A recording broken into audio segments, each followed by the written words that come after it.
Ito na guys yung part 2 ng ating video. So makikita nyo nabawasan ko itong, patayin muna natin ito. Pinawasan ko itong joystick cable. At yung joystick cable na ano ko, kuha na ako dito. Pakita ko lang. Nakikita nyo, binawasan ko yung gamit ng soldering iron. Yung soldering iron natin, medyo mag-play out ng setup. Binawasan ko yung soldering iron kasi para magkasya dito. So kung getan siya medyo, ayun, medyo tumaba nga ito. Ito lang gagawin yan guys ha. Gagawin yung malipis lang yun, medyo ano siya, okay na yan. Binawasan ko soldering iron, tapos kumamit tayo ng barena dyan at pang jewelry para ano siya, medyo pang nga lang pagkakaano ko, pero okay na yan. At least ito na yan, dito ko lalagay yung IR receiver dito sa maayos. Dito ko ilalagay yung kasi yung 11 ko. Ito sa M.NT68676.3 board natin. Okay, wait lang, magkay lang natin. Since na-adjust ko na yung ating joystick cable, takbo mo yan, no? Red, black, yung black yung round, nasa gitna. Kasi yung BCC, ito yung red. Tapos dito sa ano, na-test ko na to kanina sa multi-tester ko. Yung nag-buzzer nasa gitna, ito yung round.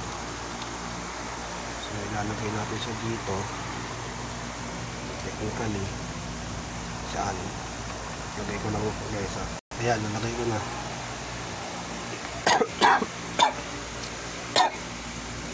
Yung ground niya ay ito, itong IR receiver ito. Try natin siyang on. Itong mag-try out. Okay?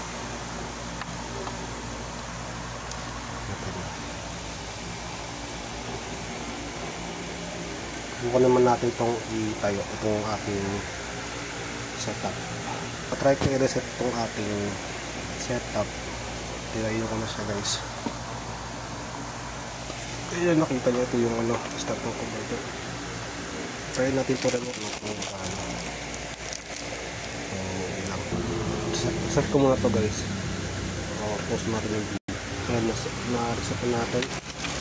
Bukan natin yung 114 timer. 1, 1, 4, 7. Kaya hindi siya pumagana.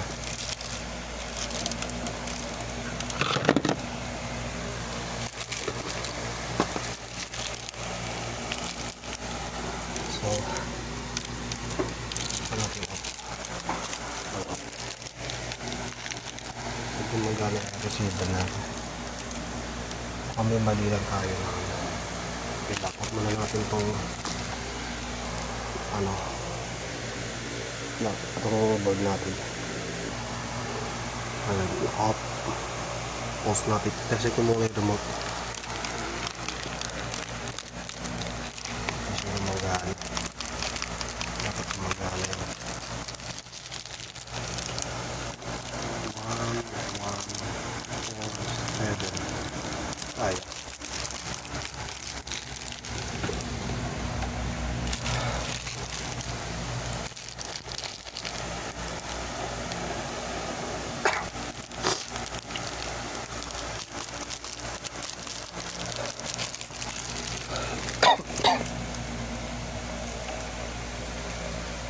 Ma-try po natin.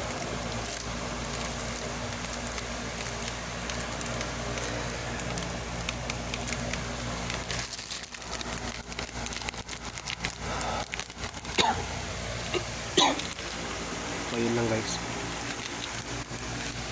Ayun yung IR receiver niya. Kumaya ayusin ko yan. So hanggang doon lang.